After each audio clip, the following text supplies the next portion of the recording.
I wish I had enough time to cover everything, but I don't. So I'm going to pick out kind of the most important things and make sure I get to those right off the bat. So, is it going? Okay, I see the red light. I'm going to ask you a question. I want you to think for a moment and tell me, how long would you estimate the typical college freshman can read material in their book or in their notes and effectively be learning what they're reading? Okay? Okay? 5 minutes, says Chris. 25 minutes? Hour? Now let me ask, anybody think more than an hour? How long?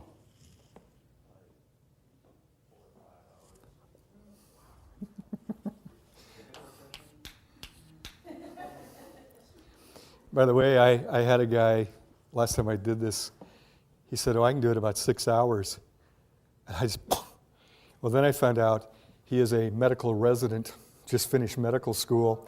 His wife was in my class. And indeed, my daughter's fourth year med, 4 or 5 hours, but that's not typical, I can tell you, okay? Anybody less than 5 minutes? Okay. So we got 5 to maybe 4 or 5 hours. A study was done, I believe the University of Michigan. They asked students to do the following thing. When you're ready to study, you've got all your materials, you're back in your little dorm room or your place you live, check your watch, start working. The moment you feel that sense of, I've read it, but it's not coming through, and it's like, I'm wasting my time, and we all get that feeling. Note what time it is. Record that, bring it back. And they had many, many hundreds of freshmen and sophomores do this, and then somebody took the time to compile it. And typically, right about 25 to 30 minutes. By the way, it's also true of lectures. And you've all proved it to yourself. You come into a lecture, you're really alert, check the clock at about 25 after, it's like, yeah. And I see it in every class I teach, but how long do we teach? 50 minutes. And yet, probably most of the learning, if it's going to happen, is in the first 25 to 30. Okay. I'm going to talk about a person, because I also like to teach by anecdote. A woman named Jeanette. I was a junior at Western, she was a freshman. Because I was a junior, I could live off campus. Those days, colleges were your parents in absentia. She had to live in a dorm because she didn't have a relative in town. We were dating. She got her first quarter at Western a D average, 1.0, 15 credits of D. She decided she really needed to buckle down, plus the school said, if you don't make it up, you're going to be kicked out. So the second quarter of her freshman year, she set the following goal: to study for 6 hours a night, nonstop, 6 to midnight, Sunday night through Thursday night. Friday, Saturday, she could party. The rest of the week, she was going to study. Now, one would assume, my gosh, going from little studying to 6 hours a night, 5 nights of the week, she should have aced everything. You want to guess her grade point, second quarter? 0.0. She failed every class. And this is why telling people to study more does not necessarily help. In some cases, it might actually worsen their performance. What I want to do is show you graphically what I'm talking about.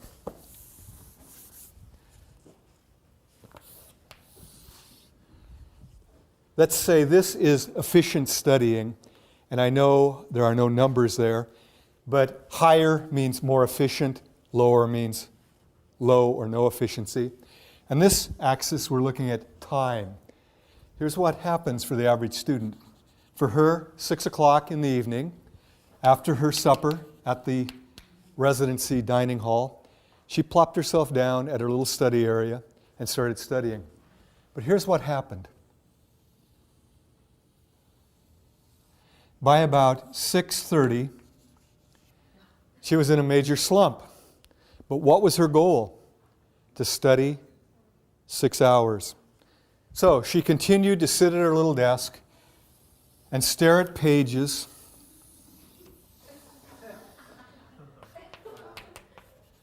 until midnight. She was at her desk 6 hours. How long did she actually study? About 20, 30 minutes. Now, there's a simple concept in psychology that all of you are aware of. Things that are reinforced, we tend to do more of. Things that are punished or ignored, we tend to do less of. We operate by those principles to a large degree. If you're sitting there for 6 hours, are you feeling good? No. Once you get here, you're looking at your book going, I hate geography. I hate literature. I hate psychology. All the things we're trying to get you to fall in love with, you're hating it. And so her actual good studying was followed by 5.5 hours of pain and misery. I would bet you, I don't know for a fact, that as the quarter progressed, she sat down,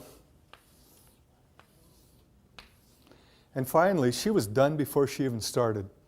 She sat down and just stared at a book, and she flunked every class.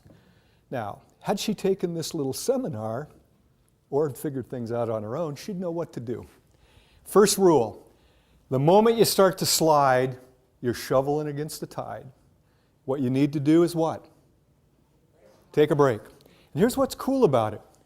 You can study for a half hour. It doesn't take a half-hour break to recharge your batteries. For most people, about 5 minutes. And this is where you go away, do something fun for 5 minutes. Call a friend, talk to a child, talk to a parent, a roommate. Enjoy some music. Do something you enjoy and actually say, this is my treat for having studied for 30 minutes effectively. Go back and here's what happens. Your efficiency is nearly 100%. Study a half hour, take a break. Study a half hour, study a half hour. Now, had she done that over a course of 6 hours, she would have got about 5.5 hours of serious studying and about a half hour of total break time. I really don't believe she would have flunked out. Now, I get students complaining, I don't have enough time to study. Look for a break at work. Look for a break at home. Those little 15, 20 minutes can be very efficient if you apply them efficiently. Unfortunately, sometimes it's really tough to get those moments, but you need to build them in somehow. You've got to have at least some time to study. It's not going to happen through osmosis. Now, I'm going to ask you a final question. Let's say you've studied till midnight. What do you want to do after your last study 20, 30 minutes? No, not yet. You want to give yourself a big treat, okay? Whenever your studying time is done, plan something special. Now, for most women, especially with kids, it's a Calgon bath with candles and the bathroom door locked and the statement, if you bother me, I will take your head off. This is where guys go, what? Yeah, moms have no privacy. Kids walk in while you're using the toilet, while you're in the tub. They'll bring their friends with them, won't they? Dads don't put up with that. When dads are in the bathroom, it's lock the door, tough luck, go elsewhere. For you guys, I'll give you mine. This is politically incorrect. I liked beer, okay? My goal was to knock out all my studying, go to the Iron Bull Tavern in Bellingham, knock down a couple beers for my treat. Now my buddies, they'd say, Lobdell, how are you getting straight A's? Well, I'd studied starting at about 3 in the afternoon. By 9 o'clock at night, when pictures went on cheap, I'd done all my studying. I went in and enjoyed my beer. These yahoos started drinking in the afternoon, then went to the tavern, planning to go home and study. You know that's not going to happen, okay? You're not going to study, and even if you do what's called state-dependent memory, you'll typically only remember if you're intoxicated. And I don't recommend getting drunk before a test. It's kind of a stupid thing. If you plan your day right, you can have those little study breaks, but the coolest part is this. Because you're now reinforcing it with those little breaks and something fun, you extend it. And you'll find you can go 30, 40, 50, an hour and a half. And this is training. Those of you who go on to advanced degrees, you're going to have to study incredible lengths of time without taking a break, because you've got to get it done, like my daughter in med school. It's just amazing. I've told her I couldn't do it now, or actually I wouldn't do it. You're training yourself, and if you do it right, it becomes progressively easier. Okay, next question. How many of you have a true study or library in your place of residence? Okay. Two? Two of you, if I'm seeing correctly. I've always envied that. A quiet place to actually do reading or studying, okay? I'm going to make a prediction. Many of you study in your bedroom. Okay? How many of you study in your bedroom? We'll raise high so everybody can see. That's where I studied a lot, especially when I did go to community college. If you don't study in your bedroom, I bet some of you study at the dining room table / kitchen table or bar. How many study at the dining, kitchen, bar? Okay. Now, if you don't study in those two places and you don't have a study or library, you study in the family room, rec room, living room, the place where your TV and stereo is, your couch, your easy chair. How many of you study there? Okay. Now, some of you might actually drive to a school or library. Any of you do that? Go to okay, a few of you do. I still remember living at home, going to Highline Community College. My folks bought me a little desk. I still have it, okay? Little desk, and I'd come home, because I did work then at Albertsons. Typically we got off at 9, get home about 10. And I'd start studying. I still remember reading Billy Budd, okay, Melville. And I'm sitting there studying, and my eyes are just, And then the bed started calling to me. Marty, come lie upon me. Now, those of you who've studied the Greek, the idea of the sirens calling sailors to the rocks, oh, it's real. I'd hear the bed call me, and I'd finally go, oh, I'll just lie down for a moment. Next thing, my mom would be yelling, Marty, you're late for your English class. And he's like, oh, God, I didn't read Billy Budd, and I'm screwed. Let me ask you, what's the primary function of a bedroom?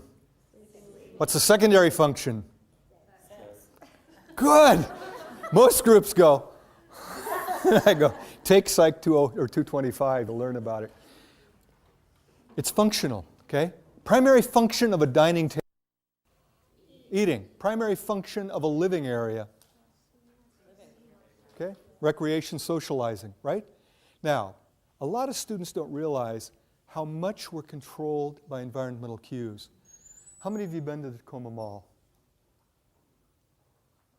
Funny, isn't it? Why'd you raise your hand? Have you ever been to Tacoma? You answered. Why didn't you go like this? Why? Because if I'm asking the entire class, you've been trained to do what? And you don't even think about it. How many have been to Tacoma Mall? Hands go up, okay? But if I walked up to you, Chris, you ever been to Seattle? Totally stupid, right? When you're talking face to face, you respond verbally, okay? When you ask a group, hands come up. Now, here's what's bad. Now that I've tricked you, you won't raise your hand. It's like, I'm not going to raise my hand. Okay? But can you see how powerful it is? Without thinking, because we're in a classroom, how many have been to Tacoma Mall? Hands shoot up. Same is true of going in your bedroom and trying to study. You're in the bedroom. Now, a piece of research done at University of Hawaii. Researchers asked the students, what's the biggest problem with studying? They said, we can't get into it. The university in question had primarily dorm rooms. Very few commuter students to the university. Most of you have seen a dorm room. Oh, okay. Most of you have seen a dorm room. They're usually rectangular if it's a duplex. One side bed, another side of bed, everything kind of mirror image. Study area, right? You got a closet or wardrobe. So it's real interesting. In one room, you sleep, you groom, you talk with people, you socialize, you study, you snack. You're all in one room. It's a multi-purpose room. And yet you're supposed to study. If your door is open, what happens? Everybody, hey, Lobdell, what's up? You know, and then they got to come in and talk to you. Very quickly, you can't get to studying. Well, the professors heard that the students couldn't get into studying, but they knew what the dorms looked like. In the Hawaiian dorms, all of the rooms had a gooseneck lamp. So the professor said, we're going to try a little experiment. Take that lamp, make a little sign, and put it on it, study lamp. Okay? Use it only for studying. You don't dress by it, you don't have BS sessions by it, you don't snack by it, you don't clean the room by it, nothing. You use the other lights for all other functions. Here's the way it works, and it's so easy. Every one of you can do this. Get a little lamp. You probably have one already. If you don't, my gosh, yard sale, garage sale, you can pick them up for nothing. Get that lamp, and it becomes your study lamp. So if you have to study in your bedroom, turn your desk away from the bed. That's the like, how many have been to the mall? It makes you want to go to sleep. By the way, you can't study in the bed. It's also bad for your back if you know about posture. Turn your back to the bed, have a blank wall, have your lamp, have your books ready to go, because you can futz away a lot of time getting ready, can't you? How many of you can futz and futz? Yeah. You're ready to go, turn on the lamp, and start studying. The moment you lose your edge, 15, 20, 30 minutes later, turn the lamp off, get up, and leave the desk. What you're training yourself to study while seated there. And it becomes increasingly automatic, as did the raising of the hand. You sit, turn the lamp on, and you're ready to go. It's like magic. The students who did that were 1 grade point higher the next term compared to the control group that didn't do it. 1 grade point simply by creating a study area. Now, if you study in the kitchen dining, remove all food cues, because I know what happens there. You start thinking, turkey in the fridge. Yeah, Swiss cheese in the fridge. Oh yeah, sandwich time. How many of you have studied and created sandwiches? It takes about a half hour to make a really good one. You eat it, so damn good, what do? Make another one. And pretty soon, not only are you not studying, but you're getting the spread going, okay? You're really frustrated then. The living area, I'm going to tell you, you can do this experiment. You try to study in the living room, and you're focused, and other people are listening to music, watching a movie, watching TV. They won't leave you alone. Hey, Marty, look, it's really good. Excuse me, I'm studying. And then they get angry at you. Well, boo on you, too. You can't study in the living area. It's not designed for that unless you're all by yourself. And you turn off the TV, turn down the stereo so it's truly background. If you're singing along to your favorite song, you're not studying. You're singing along to a song. Your brain has to be focused to be really studying, not time sharing back and forth between singing and studying. So living areas, very tough to create. But if that's where you have to do it, you bring your little study lamp in, everything else off, turn on your study lamp, and create a study there. Are you getting the idea? Now, I'm going to go through a lot of suggestions. Break it up into small chunks, reinforce it, simple to do. Create a study area, simple to do. And you'll be amazed if you take these ideas and do them. I'm going to make a challenge to all of you. It's so easy to sit through a presentation, say, yeah, it sounds good, and then walk away and do nothing. Technically, as a psychologist, if it doesn't change your behavior, you haven't learned it. It's just in your head. To be a true learning experience, you have to behave differently. So my hope is you all make a promise. I'll try at least 1 or 2 of what I talk about today, and when you find out it works, say, gosh, I'll try a 3rd one, maybe a 4th. I went back to grad school in the mid-'80s. Second time around, I actually aced every class. PLU gives pluses. I got pluses in all but 1 class. I didn't do that first time, okay? I was a good student, but not that good. I used the principles I learned about in teaching psych to become a student. I wish somebody had told me these things when I was a student the first time. It would have been a lot easier. Okay, so we've got 2 things going. Break your study up into little pieces with reinforcement. Create a study area if you don't have one. I think you said you do have a study? Yeah, when my youngest daughter moved out, I took over with them. There you go. Okay, next thing. The more active you are in your learning, the more effective. And yet, increasingly, I have students who think studying is reading it over and over, and they're going to have some magical thing where they suddenly understand it and remember it well. When you're reading it over and over, or saying it over and over, the term for that is rote memorization, spelled R-O-T-E. It can work. It is the way most of us were taught in elementary school. The way I understand it, a lot of Asian schools depend heavily on rote, and some of you may be darn good at it. And if you can memorize and actually understand by repetition, and it's effective for you, don't change. But for most of us, it's not the most efficient or effective way. The way to learn efficiently in college, first you have to decide, what am I learning? Is it a concept or a fact? A fact is the discrete little piece of information. Sigmund Freud is the father of psychoanalysis. That's a fact, okay? But understanding what psychoanalysis is a concept, okay? Understanding the name of a bone is a fact. Understanding what it does in the body gets into a concept, okay? So in studying, sometimes there are a lot of facts. In fact, I use anatomy as a good example. You got to memorize bones, muscles, organs, tissues, a lot of it.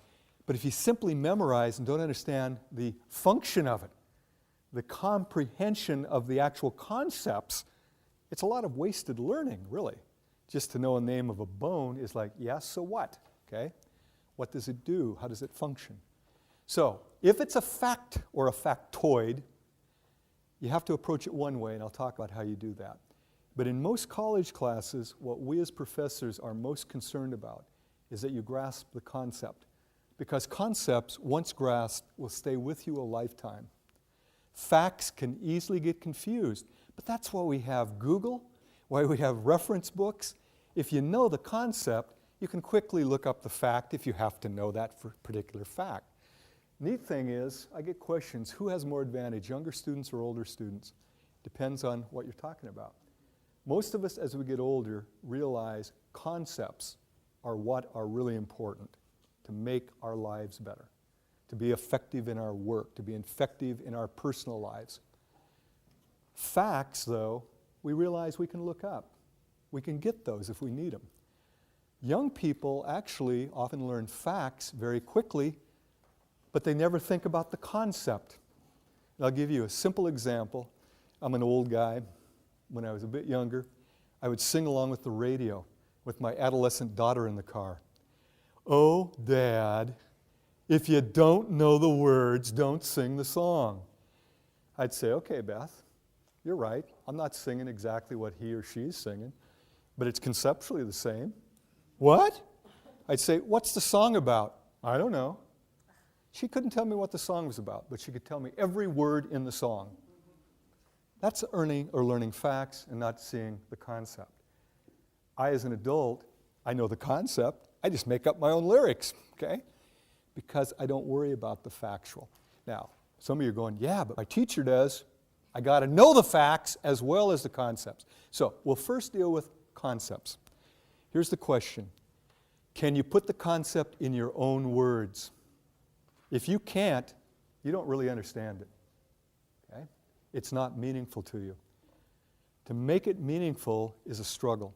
It's probably the biggest struggle you have as a student. But it's a struggle you need to do or you're wasting your study time. Now, I'm going to give you an example. Only one of you probably in this room will understand what I just say, or will be saying.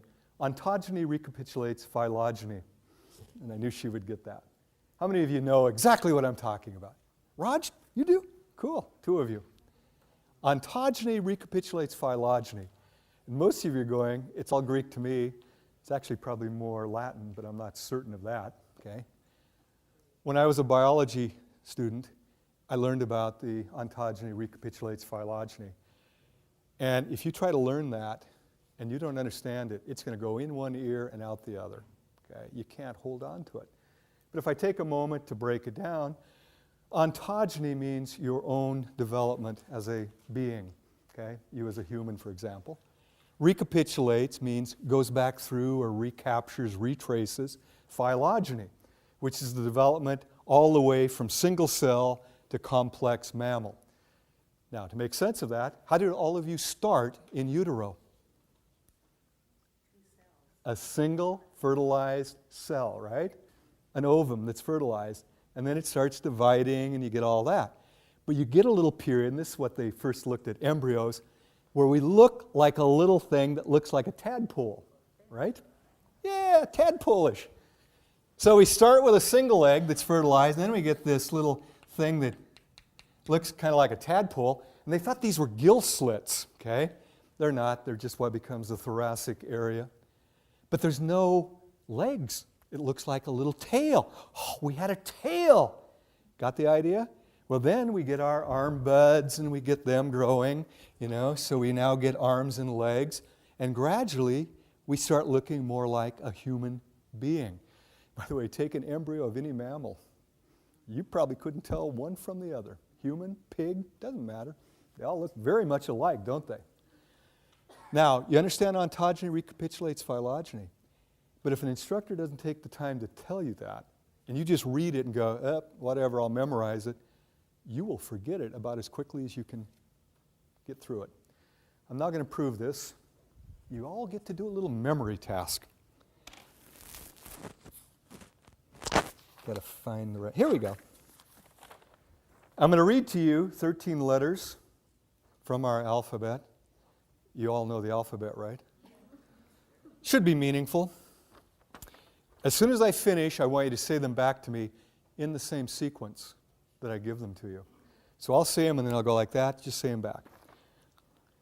Y, T, R, H, don't write them. A, U, S, P, D, P, A, Y, H.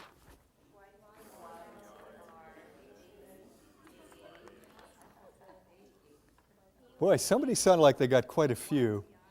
But did any of you get all 13? By the way, the fact that you took notes is a good thing.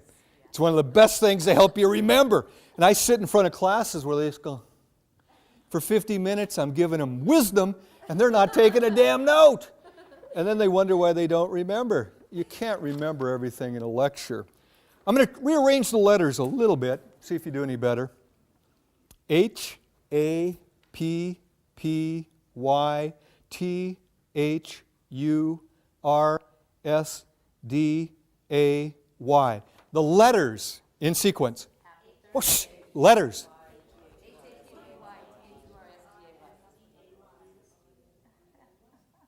Most of you got all 13. And you thought coming to this lecture you might gain nothing. I've just taken your short-term memory span, which is usually 5 to about 9 letters, and expanded it to 13. Can you give them again? What are they? Damn, you're good. Or I'm good. Now, obviously, it was a little easier. Those were the same 13 letters. Same ones. If you're studying anything conceptual and you're trying to memorize it, it's like Y, T, R. It doesn't make any sense. It's in one eye, out the other. If it's out loud, one ear, out the other. But if you take the time to discover the meaning in it, suddenly it clicks. And I could probably ask you next week what were the 13 letters, and most of you tell me. At the end of the quarter, I could ask you. Most of you could tell me. You might be confused. Was it Happy Wednesday or Thursday? But you'd guess probably Thursday. Now, some of you are in my intro class this quarter. And I do something that I wish I had time to do. I divide the class in two, using a card so half reads one, the other half reads another card. I have one group try to estimate the number of vowels in a series of words that I read to them. So they're thinking about the words, but we'd say that's superficial thinking. How many vowels in mosquito? How many vowels in bottle? How many vowels in elephant? And they get to write down what they think is the number of vowels. The second group are instructed. They're told you need to think about how valuable this item would be if you were stranded on a deserted island. And you then rate its value on a 5-point scale, 1 being no value, 5 being highly valuable. That's called deeper processing. You're now thinking about it in terms of its application or use. By the way, I always think elephant is a fun one. I'd give it a 5, okay? Not only company, but if you got really hungry, you got a lot of food there, right? I then read, I think it's about 30 words. Everybody's writing down their numbers. I then have them do a stalling exercise where they write their name, phone number, and address. That's to dump short-term memory, because they might be thinking about the words I just read. If you're now writing your name and address, it changes your focus. Short-term memory only lasts about 20 to 30 seconds. It's pretty brief. So I count it on the clock. After 30 seconds, I say, now, write down as many words that you can recall. This one is so powerful. The group that's counting vowels, on average, remembers 5 out of about 30 words. Time and time again. The group that's thinking about the usefulness on a deserted island remembers 10. Okay? It's slightly more, 5.5 versus 10.5. But very close to a doubling without doing any more effort, simply by thinking about it instead of just trying to superficially think about it. And this is where, as a student, the more you get into the understanding, the better. Now, this then raises a fun question. What is the meaning of meaning? If I say something is meaningful or meaningless, what am I really saying? Now, I'm not going to go through a big drill, which is kind of fun of teasing it out of you. But a meaningful piece is a piece that relates to something you already know. And the best little analogy is, it's like a file system that you've already got established. You add a new entry to it, so it's all neatly organized. And it's very easy if you've got a file system to add a new entry. We do it with computers also. The other way, meaningless. It's where something new doesn't fit with something already established. And so it's Greek to you. It's ontogeny recapitulates phylogeny. What did you say? Okay. If it's something brand new and you can't relate it, you have to create a new entry. So you have to grapple with it. You have to say, what does that mean? But as I broke it down, I bet you could associate it with something you already understood. You've probably all seen little embryos. You got the idea of an egg, the idea that it kind of recaptures our development from a primitive one cell to a very complex mammal. You get that idea. That's the meaning of meaningfulness. Now, as a teacher, I think all of us, or as we are teachers, we all try to make things meaningful in our classes. So we give stories, we give examples, but sometimes our examples don't work for you. This is where you have to tease it out. So I'm going to go to a couple things to help you there. First, study groups. We underutilize them, especially community college. Would people get through med school without study groups? Not very many. Do we have vet tech back there? Dental hygiene, vet tech. Pretty sophisticated stuff they have to learn, right? Do they do study groups? No? Oh my. I would hope they do. I would encourage them to do it. Where I've got students to form study groups, performance of the groups go up dramatically. Now, part of it is probably because they're motivated to do that, so it's a bit confounded. But I'm convinced there's also the power of studying with other people. I know these concepts in psych so well, I can't see how they're confusing. But another student who's just found the answer can sometimes turn and say, Thursday, here's what it's about. And you go, is that what Mr. Lobdell was saying? God, it's so easy. But I can't do that because I don't see where the problems lie in that particular concept. Study groups are great, okay? I'm now going to tell you how many of you totally hurt yourself in studying. How many of you magic mark, highlight, whatever you call it, your textbooks? The little yellow, pink, green, glow-in-the-dark sort of things. How many of you use the markers? Those were invented in '65, year I started college. So I bought one. I turned entire books ugly orange. And then I figured it out. If you color every page solid orange, you've actually highlighted nothing. Yeah, by highlighting everything, you've really highlighted zip. So I did the clever thing, and you guys are way ahead of me. What do you highlight, folks? The most important thing. When do you do it? When you first read the book, right? Or the chapter. So you read through. Are you studying? No. I'm reading for the most important things. Zip, zip, zip. And some of you get out rulers to make it really neat. Take hours to make pretty little. Then you go back to the start of the chapter. You read the first thing you underlined and you go, I remember that. No, you don't. You recognize it. People are incredible at confusing recognition with recollection. Your visual recognition threshold is so great, you can see a person once, see them years later and go, I know you. Were you a student at Pierce College? Yeah. Did you take psych? Yeah. From Lobdell? Yeah. Okay. 36 years I run into that, okay? Proof of this, grab a magazine in your house that you haven't looked at for a while, leaf through it, you will get the illusion of remembering virtually every advertisement and article. But to prove that it's not recollection, it's actually recognition, before you turn to the next page, predict what's on it. There's no way you're going to be right. But as soon as you turn, you go, oh, I remember that. No, you don't. You recognize it. Now, going back to your book, you've highlighted the most important stuff. You now go back to study it, and you say, oh, I remember it. So do you study it? No. So what don't you learn? The most important part of the chapter. And then they come in the next day all ready for the quiz. Oh, I studied hard last night, Mr. Lobdell. Here's your quiz. I don't believe it. I can't remember a thing. How many of you heard that?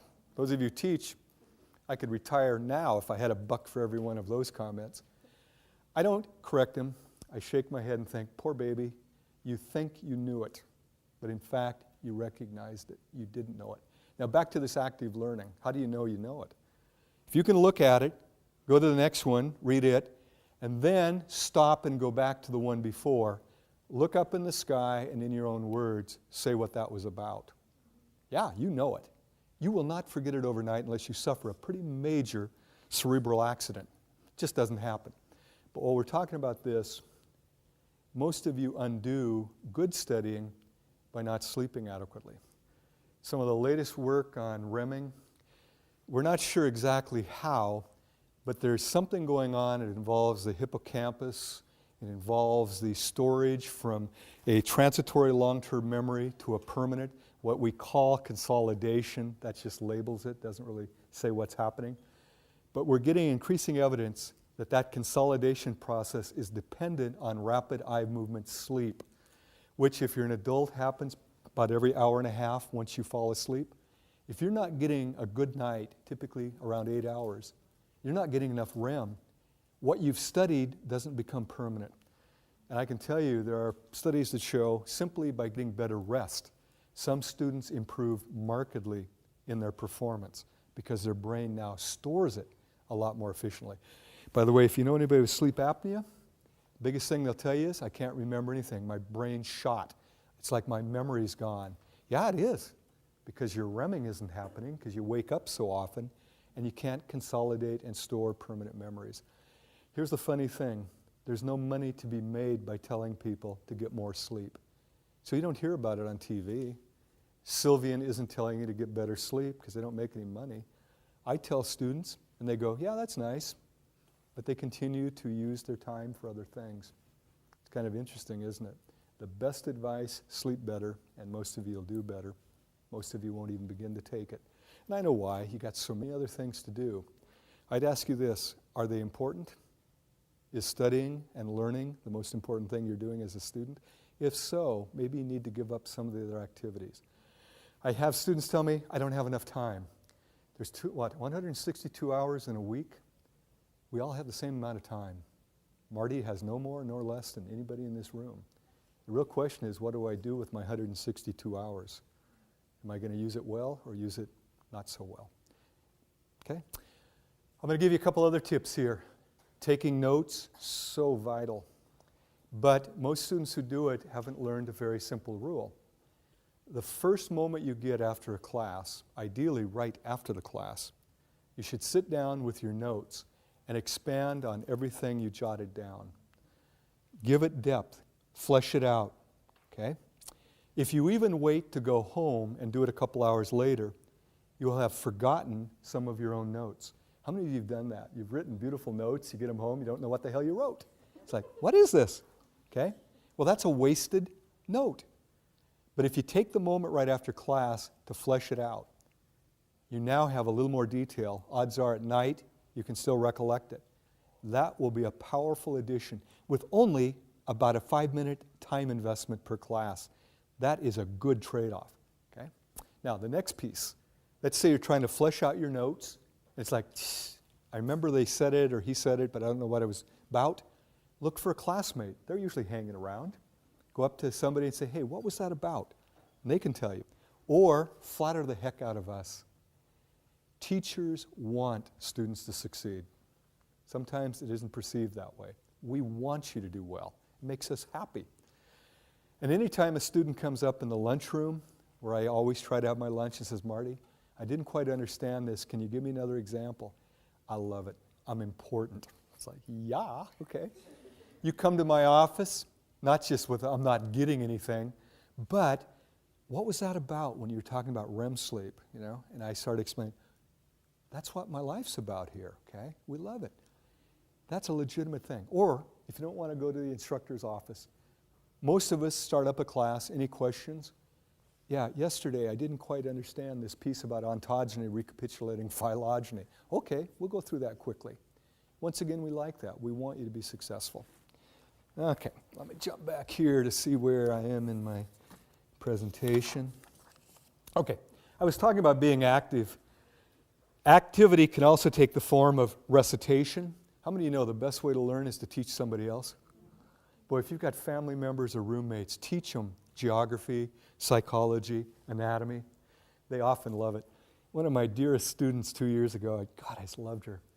I finally met her parents. She says, I've heard so much about you. I hear every lecture you've given. She would come home, sit around the dinner table, and recapitulate what I'd talked about. It's powerful because it reinforces your learning, plus it tells you if you really understood it. Because if mom or dad says, well, I don't quite get that, and you go, I don't understand it either, then very quickly you have to go back and redo it. Teaching another person. Now, some of you may not have anybody at home to teach, or they are not interested. Too bad. Teach an empty chair. There's nothing wrong with talking out loud. Thinking is internal talking to a large degree. There's also non-talking thinking. Talking out loud, as long as you know you're doing it, is not abnormal. If you think it's somebody else, or it's a real person in an empty chair, talk with me.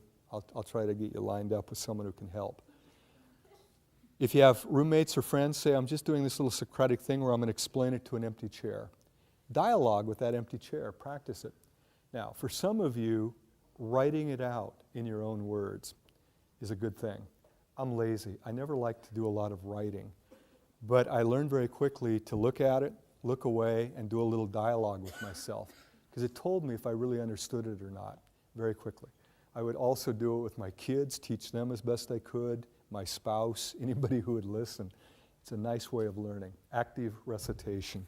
By the way, one piece of research said 80% of your study time is best spent reciting and only 20% reading. Okay? This leads to, how are we doing? Ooh. I want to talk about textbooks. I brought the one I'm using in intro right now. Most students have not been taught how to use a textbook, and yet it's such a powerful tool. Because they haven't been taught the power of the tool, a large percentage don't even buy the book, in part because they're getting so darn expensive.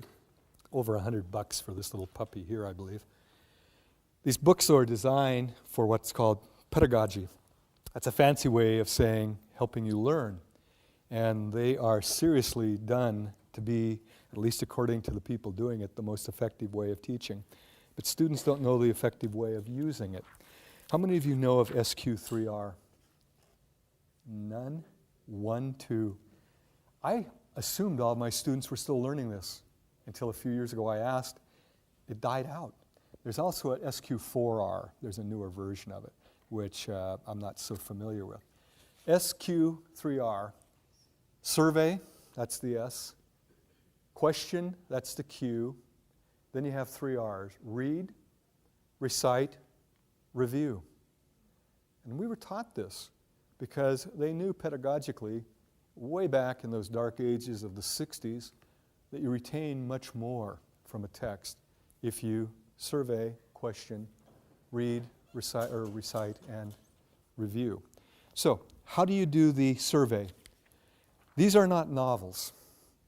In a novel, you wouldn't want to read the last page, would you? Find out who done it, it'd ruin the whole thing. But this is a textbook. So what you do is you actually go through the entire chapter. You look at pictures. Okay? What's this about apples? What's this about a duck-bill platypus? Okay. And what you're doing is you survey, you ask questions. What are formal concepts? What's a superordinate concept? What are natural concepts? Prototypes. What is a prototype? So you raise questions as you go through. It only takes a couple of minutes to survey a chapter in any class. Okay? As you're surveying, you simultaneously raise questions. What you're doing then is causing you to be looking for answers. And this is a powerful thing. How many of you have noticed when you're looking through a newspaper for a piece of information, you can find it, it kind of jumps out at you? But if you're just kind of reading it haphazardly, kind of casually, most of what you read you don't even remember. There's something about it, and I can't explain it, I can only describe it.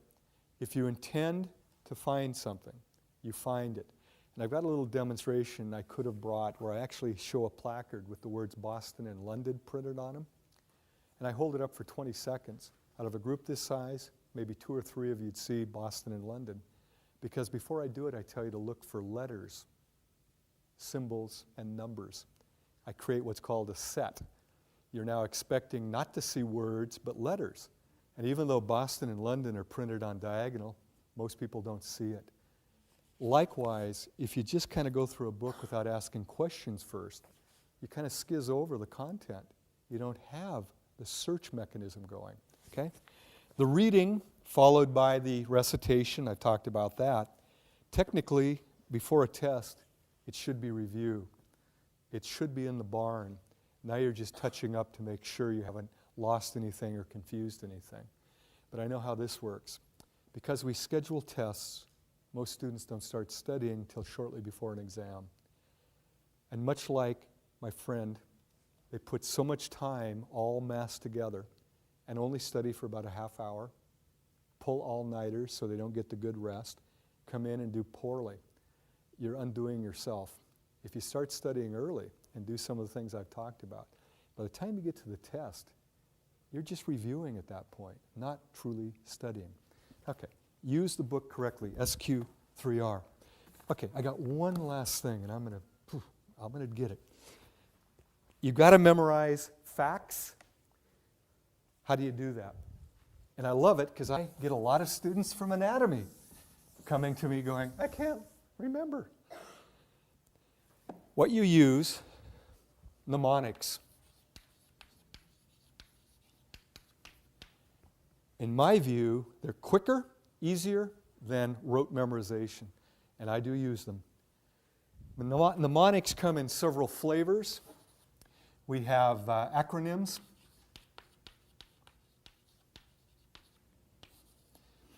We have the coined sayings and interacting images. There are other types of mnemonics. Technically, taking notes is a mnemonic because a mnemonic is any system that facilitates recall. Most of what I've been talking about are technically mnemonics. But these are more formal, okay?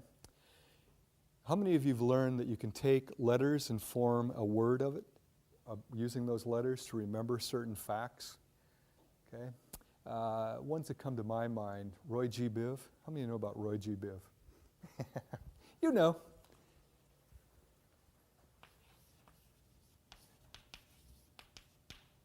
Those are the colors of the rainbow. Now, if you're in an art class, that could be important. If you're taking physics and you're learning about the spectrum of light when it goes through a prism, or you're breaking down light in anything that refracts it out, like a rainbow, you know. Colors are what?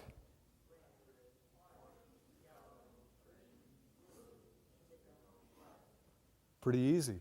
Now, how long would you have to work with flashcards to remember that? Now, in my intro to psych class, see if anybody remember afferent, efferent? You can tell me. We both talk about this. Afferent neurons in the periphery, what do? From sensory receptors toward the CNS. Efferent, CNS, to the effectors, muscles basically, okay? The trouble is, when you're teaching this, and this is good for you to know as students, anytime two things are highly similar but not the same, you get maximal interference. That's how we talk about problems with remembering. So you memorize it without really knowing it, and you're sitting there on a quiz going, oh yeah, it's afferent. No, it's efferent. No, it's afferent. How many of you have done those flip-flops? And your brain gets, and then you tell the teacher, you're tricky. It's not tricky if you know which is which. It's very easy. But if you're confused, it's terribly tricky. And I just once again think, oh, you didn't really know it. So when I tell my students, really they're both the same. Whoop. Sensory are afferent. Motor, efferent. Now with that little acronym, SAME, you can study very little. They're both the same. Now, this is where I had a student in my class say, okay, same, big deal. But I'm in anatomy and physiology. I says, what's giving you a hard time? He says, we're studying the heart. I said, well, I took a really light anatomy course. What are you studying? The left and right atria. One is deoxygenated blood, and the other one's oxygenated because one's on the way to the lungs, the other one's coming back from the lungs. And she said, I can't keep it straight. Now that's a factoid. She understood the function of it. The concept was there. But every quiz she'd flip-flop. The right is deoxygenated. No, the left is deoxygenated. Boo, boo, boo. So I said, okay, tell me which is which, because I don't know. She looked it up in her book, and I've never forgotten. She said, the right atrium is deoxygenated. Am I correct? Better be. I said, can you remember radio? This guy was sharp, says, that's not how you spell radio. I said, you're correct. It's an acronym. Right atrium deoxygenated. Her little eyes lighted up. With one little thing, she could keep it straight, okay? And if the right atrium is deoxygenated, the left atrium is, or LATO, if you like LATO, okay? I don't know, it's dumb. Now, this is where I put a challenge to you. Sometimes acronyms can come up that are very easy. Now, I'm going to go with one, and you can help me on this. 12 cranial nerves. Give me the saying. No, not the other. No, not that one. There's two of them. Yeah, on Old Olympus' Towering top, a fin and germ. viewed some hops. Okay? Now, what she just gave you were the 12 cranial nerves, the first letters in descending, right, from the top to the bottom. And I've never learned all of them because I didn't take that serious. But if you know on old, obviously O, O, you're going to have, what are they? The olfactory, optic. Okay, olfactory, optic, okay? And you go right down, old Olympus, towering top, da-da-da-da-da, okay? Now there's another one, O, to touch and feel. I don't go there, okay? Only women instructors get away with that one. No, I won't go there. If you can come up with an acronym, or pardon me, a coined phrase, how about this? In 1492, there you go. How do you unscrew something? You turn it counterclockwise. You turn it clockwise. So I tried to teach my son this. He says, no, Dad, it's righty-tighty, lefty-loosey. That's another saying. It's perfectly good. It's just one that I didn't know. How many days in the calendar? 30 days hath September, April, June, and November. We used to learn that. They don't do it anymore. You kids have learned knuckle counting. January, February, March, April, May. It'll tell you long, short, but it will not tell you the number of days in February, nor the rule where leap year makes it 29, right? Little sayings can allow you to remember things very well. My very good mother just served us 9 pizzas. She knows it. What are they? Planets from the sun outward. Unfortunately, the pizza is no more. It got degraded, right? It's no longer a planet. Okay, those are the sayings. Sometimes a saying allows you to remember things.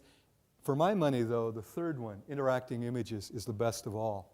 And I'm going to draw from nutrition. How many of you taken human nutrition? Aha! You can tell me then. How many calories per gram in protein?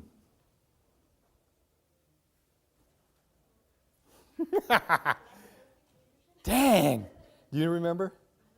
Oh, no! It's 4. By the way, some books say 4.5.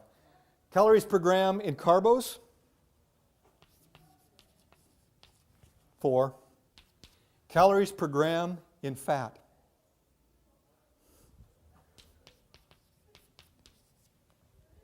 And that's why when you consume fats, you're getting twice the package there. It's why Eskimos eat a lot of what? Fat. They need energy. It's why if we eat a lot of fat, we get the gut going. I had a woman come in, sweet lady, 40 years old, crying, "I'm too old to learn." What? I said, "I'm older than you. I can still learn. Come on, what is this?" She was taking human nutrition. She understood the concept of protein, the concept of carbos, the concept of fat. Says, "I can't remember the details." That's typical as we get older. I said, "Okay, you're stuck on a fact, not the concept. What are the facts?" So she told me. I said, "Okay, let's start with something easy. Carbohydrates. You got to remember 4 and only 4 to carbohydrates. Carbohydrates. Starting to see? Interacting image. How many syllables in the world? Just say it. Carbohydrate, 4. Now, I said there's an easier one. When I hear the word carbohydrate, that first part, C-A-R, is what? What's C-A-R? Car. How many wheels on a car? 4. Cars have 4 wheels. Carbohydrate would have 4. Now, how many know about racing? You got the pro car circuit. Would a pro car have 4? Just like a car. Protein, pro car, 4. Now she's starting to see what I'm getting at. Fat, fat. How do you remember 9 in fat? And she goes, "That's my problem. I can't remember." Well, let me ask you. Some of you know about cats, vet tech, right? How many lives do they have?